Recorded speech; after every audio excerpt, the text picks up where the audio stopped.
नमस्कार सभी को। मेरा नाम विक्रम चौधरी और आज मैं आपसे योग के बारे में बात करूंगा। मुझे 27 साल का एक्सपीरियंस है इस योग में और आज भी मैं इसका एक स्टूडेंट ही अपने आप को मानता हूं। योग और मेडिटेशन, इंग्लिश में इसको लोग मेडिटेशन बोल देते हैं, लेकिन मेडिटेशन कह के किसी भी आप पोस्चर में बैठ जाइए और शांति से अगर आँख बंद कर लिए तो लोग इसको मेडिटेशन का नाम दे देते हैं। लेकिन योग इसको इस तरह से डिफाइन नहीं करता है। शास्त्र अनुमोदित बात है योगा। तो योग क्या है?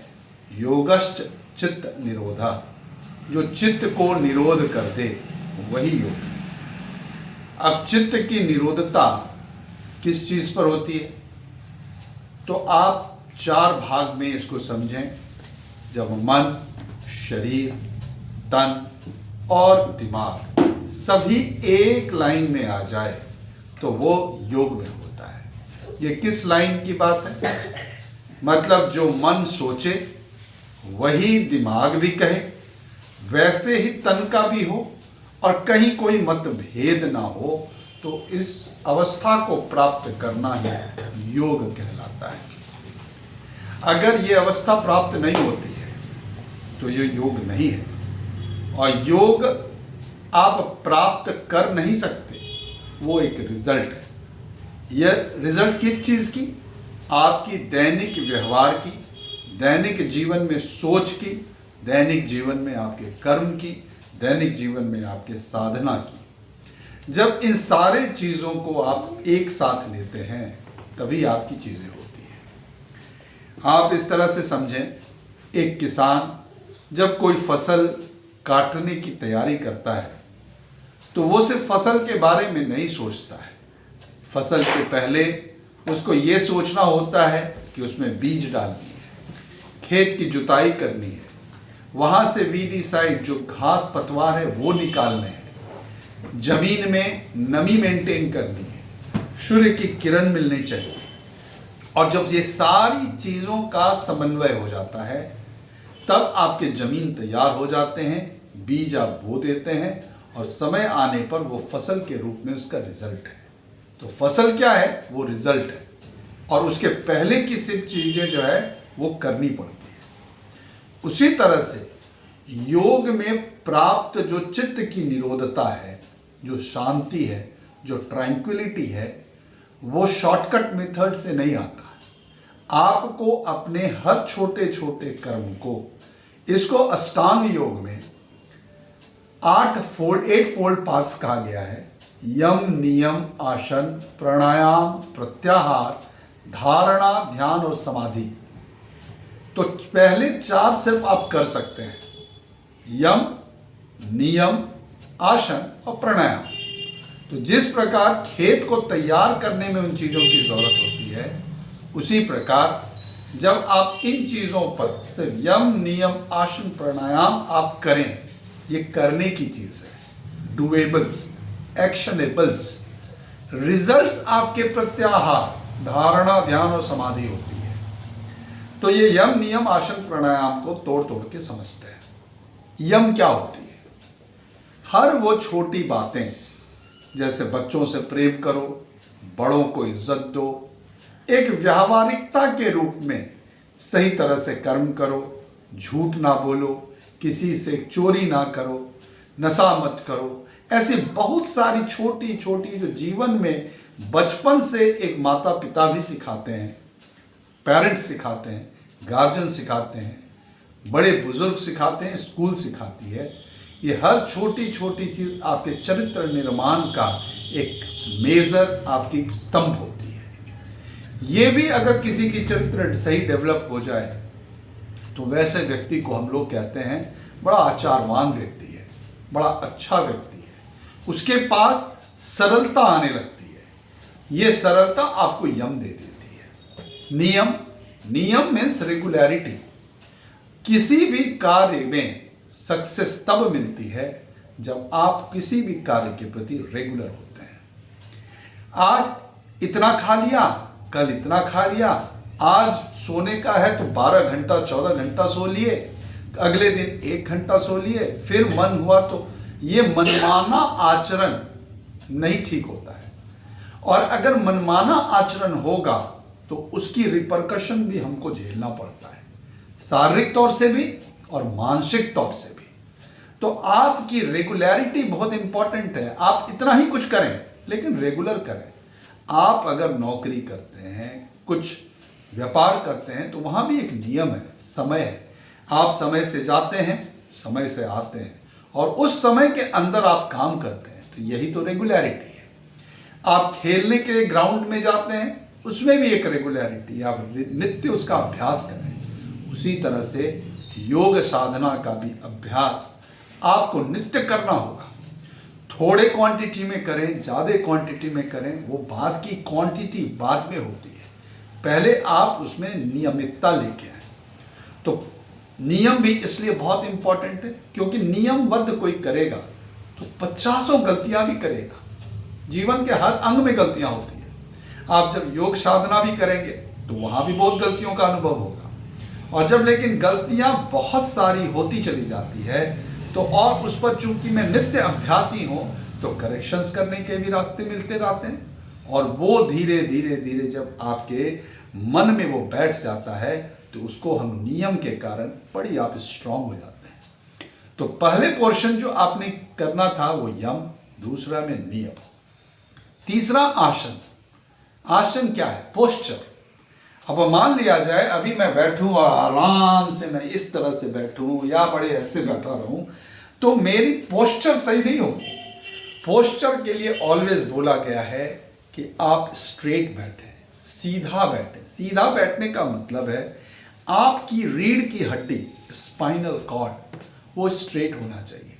अगर आप इसको स्पाइनल कॉर्ड के स्ट्रक्चर को आप देखेंगे तो जो आपके माथे से चल के आपके मेरुदंड जो अंतिम पोजीशन तक होती है, आप देखेंगे स्ट्रेट चल के माइंड के पास आके इस तरह से कर्व बना हुआ है। तो आप अगर इसको स्ट्रेट करके देखें, अभी आप जो भी लोग देख रहे हैं, आप सीधा सीधा जो भी देख रहे हैं, आप केवल स्ट्रेट पहले बैठ जाइए।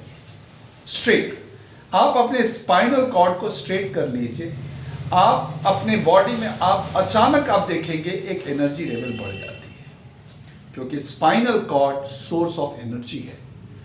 अगर मेडिकली भी आप इसको देखेंगे तो इसके अंदर अलग अलग पॉइंट्स होते हैं, वो जंक्शंस हैं। हमारे बॉडी के अंदर 72,000 नाड़ियां हैं और हर नाड़ियों का एक जंक्शन पॉइंट्स है, और वो जंक्शन पॉइंट से ही आपकी एनर्जी और सब चीजें निकलती है। तो स्पाइनल कॉर्ड सबसे सेफेस्ट पोजीशन पर बॉडी के अंदर बनाया हुआ है। उसको आप जैसे ही सीधा करते हैं तो एनर्जी की फ्लो सही होती है। बहुत सरल तरीके से समझिए, पाइप सीधा है तो पानी की गति या कोई भी चीज़ जब आप डालेंगे तो बड़ी आराम से निकलेगी। आप पाइप को घुमा दें, टेढ़ा मेढ़ा कर दें, तो उस जैसे ही आप टेढ़ा मेढ़ा करते हैं तो एनर्जी के फ्लो को भी बेंड करना पड़ता है, और वो बेंड करना वो आपके रुकावट का कारण बनता है। आप सीधा बैठें, सरल तरीके से बैठें, हल्का आप जब बैठें और आप उस पोजीशन पर बैठते हैं। अब आप मान लीजिए कई लोगों को ऑफिस का काम होता है, वो टेबल्स पर बैठते हैं, चेयर्स पर बैठते हैं, कुर्सियां पर बैठते हैं, तो कोशिश वहां भी करनी चाहिए कि अगर वो चेयर आरामदायक चेयर है, जहां मुझे रिक्लाइनिंग चेयर है, अगर मेरी स्पाइनल कॉर्ड सीधी नहीं हो रही है तो थोड़ी देर के लिए तो ठीक है, लेकिन कोशिश करें उस चेयर में भी आप आगे पोस्चर करके अपने पैर को, दोनों फीट को प्रॉपरली आप जमीन पर बैलेंस कर दें, स्ट्रेट रखें और स्पाइनल कॉर्ड सीधा बैठें। तो आपकी अगर पोस्चर सही रहेगी तो कई तरह के प्रॉब्लम्स आपके ऐसे ही खत्म हो जाएंगे। आज कई लोगों को स्पॉन्डिलाइटिस होती है, और उसका रीजन क्या है कि वो ऑफिस में बैठेंगे, ये तरीके से लंबे समय तक उनका काम चलता रहता है, ये झुका रहता है, तो एक समय आते आते आते आते वो पोस्चर उस तरह से हो जाती है। वो पोस्चर जैसे ही होती है, प्रॉब्लम वहां से शुरू होती है। तो आप एनर्जी सोर्स को चाहिए, आप पहले पोस्चर ठीक करें, सबसे इंपॉर्टेंट पोस्चर वहां होता है।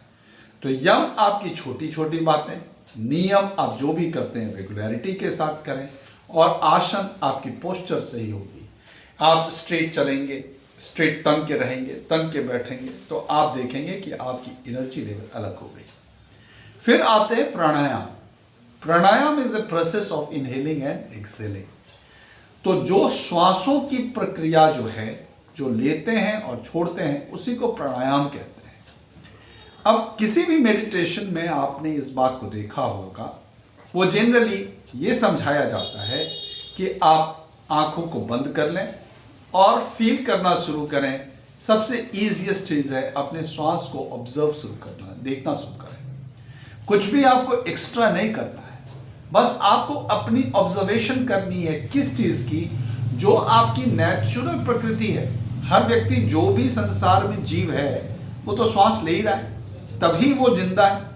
अगर वो श्वास की प्रक्रिया बंद हो जाए तो उसको हम लोग मृत घोषित करते हैं। अगर आप अपने आप को ऑब्जर्व करना शुरू कर दें कि मेरी श्वास की गति चल रही है और उस पर ध्यान लगा दें, तो आप एक तरह से देखें आपका धीरे धीरे मन इमीडिएटली बहुत जल्द कंट्रोल में आने लगता है। और जैसे ही आप कंट्रोल में आने लगता है आप अच्छा फील करते हैं। ये तो सबको पता है कि गर्म पानी या उबलते हुए पानी में आप चेहरा नहीं देख सकते। उस पानी को निर्मल बनना होगा, शांत होना होगा, ठहराव होना होगा। ठहरी हुई पानी रहे, चंचलता ना हो, साफ पानी हो, तो आप उसमें अपनी प्रतिबिंब को देख सकते हैं। योग साधना हमारे आपके बॉडी के एनर्जी का प्रतिबिंब है। अगर मैं बहुत रेस्टलेस हूं तो मैं अपने आप को नहीं समझ पाता, मैं ऑब्जर्व नहीं कर पाता। और इसकी बड़ी सरल प्रक्रिया है श्वास। आप श्वास को सिर्फ कंट्रोल करने का कोशिश करें। आप कंट्रोल के मामले में सबसे पहले आपको ऑब्जर्वेशन है। आप कैसे बैठेंगे? आप अगर कोई व्यक्ति पद्मासन में बैठ सकें तो सबसे सरल उपाय है, जो व्यक्ति ये पद्मासन के पोज में, मतलब एक पांव आपका इधर होगा, आपके एक जंघा पे, दूसरा क्रॉस होगी, आप सरलता से अगर आप बैठ जाते हैं और आप फील करेंगे कि आपकी स्पाइनल कॉर्ड ऑटोमेटिक सीधी हो गई। और द मोमेंट आपकी स्पाइनल कॉर्ड सीधी हो गई तो आपको प्रॉब्लम्स वहां पर आप देखेंगे बेटर फील होता है। लेकिन जो व्यक्ति अगर किसी वजह से, जिनको अभ्यास ना हो, या जो मोटे हैं, या उनको कष्ट होता है, या शारीरिक कोई परेशानी है, तो वो इस आसन में शायद वो नहीं बैठ पाएंगे। पद्मासन बैठना उनके लिए परेशानी हो सकती है। तो कम से कम अगर वो ये ना बैठ सकें तो वो सुखासन तो बैठ सकते हैं। एक पांव उनका जैसा भी हो, एक पांव ऊपर कर लें और स्ट्रेट बैठ जाएं। ये आपको सुख आसन कहलाता है। मतलब सुख पूर्वक आप अपने शारीरिक कष्ट आप नहीं दे रहे, लेकिन आप बड़े सुखद तरीके से आप बैठे होते हैं। और अब बैठ के अगर आप इसकी एक फीलिंग लेना चाहें तो मेरे साथ आप कुछ फीलिंग्स लें। मैं एक झलक आपको इसका दिखाना चाहूँगा। वो करने के पहले कुछ लोग जो ऑफिस में होते हैं, हर जगह पर वो इस तरह से नहीं बैठ सकते। उनका ओल्ड एज भी हो सकता है, शारीरिक परेशानी हो सकती है। आप कुर्सियां पर तो बैठते होंगे, सोफे पर तो बैठते होंगे, पलंग पे तो बैठते होंगे, किसी खाट पे तो बैठते होंगे। आप पैर लटका लें नीचे, जमीन पर उसको स्ट्रेट पैरेलल, एकदम पैरेलल, परपेंडिकुलर प्रॉपर रख लें और अपने रीढ़ की हड्डी को, स्पाइनल कॉर्ड को सीधा करके ये आप पोस्चर ना रखें।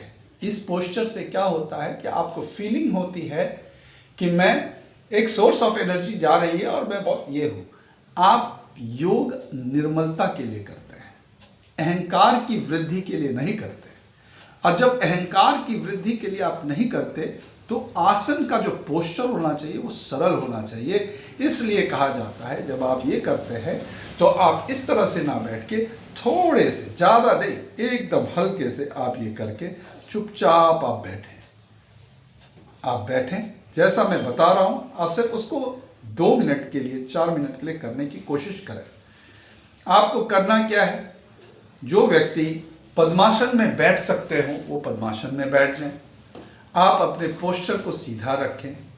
आप अपनी आंखों को बंद कर लें। आंखों को बंद करने के बाद आपके पास हजारों तरह के सोच हो सकते हैं। आने दीजिए, कोई इशू नहीं है। अब आप सिर्फ ऑब्जर्वेशन आपको करनी है। किस चीज़ की ऑब्जर्वेशन करनी है? अपने श्वासों की।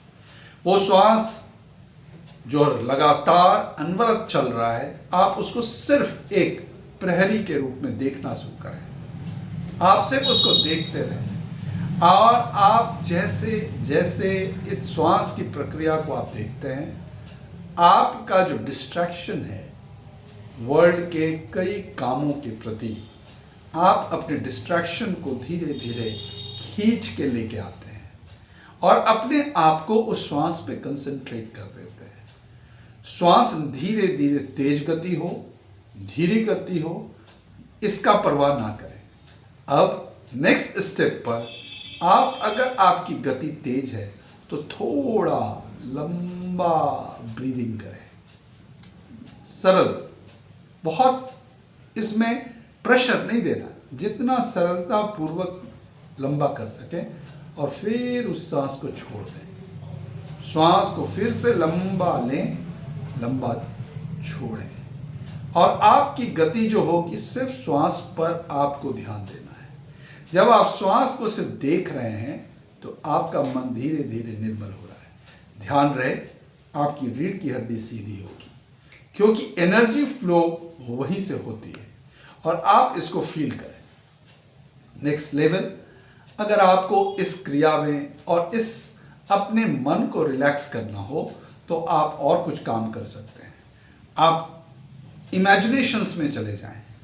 जो लोग, हर वक्त ये ज़रूरी नहीं है कि आप आंख बंद कर सकें। मान लिया जाए हम ऑफिस में बैठे हैं और ऑफिस में कोई बहुत प्रेशर आ गया, काम का बहुत तरह की लोड आ गई, तो अचानक तो मैं बैठ नहीं जाऊंगा, अचानक तो आंख बंद नहीं कर लूंगा, डिफिकल्टी होगी। एक काम आप फिर भी कर सकते हैं, ऑफिस के चेयर पर बैठे रहें, अपने पोस्चर को सीधा कर लें, खुली आंखों से ही सही, धीरे धीरे धीरे एक जगह आप मन को टिका दें और एक सोचने के पोजीशन में आप 2, 3, 4 मिनट के लिए कम से कम श्वास को देखना शुरू करें। हो सकता है आप आंख खुली रख सकते हैं अगर प्रैक्टिस अच्छी है तो, और अगर पॉसिबल हो तो जरूर आंख बंद कर लें और आप 5 मिनट उसमें आपको कंसंट्रेट कर लें अपने श्वास पर। तो आप देखेंगे जितनी आपको प्रॉब्लम्स आई थी, आपका माइंड धीरे धीरे कंट्रोल में हुआ और जब माइंड कंट्रोल में हुआ तो जो प्रॉब्लम्स आए थे उसके कुछ कुछ सॉल्यूशंस आपको आने लग गए। वही वाली बात है, उबलता हुआ पानी में आप चेहरा नहीं देख सकते।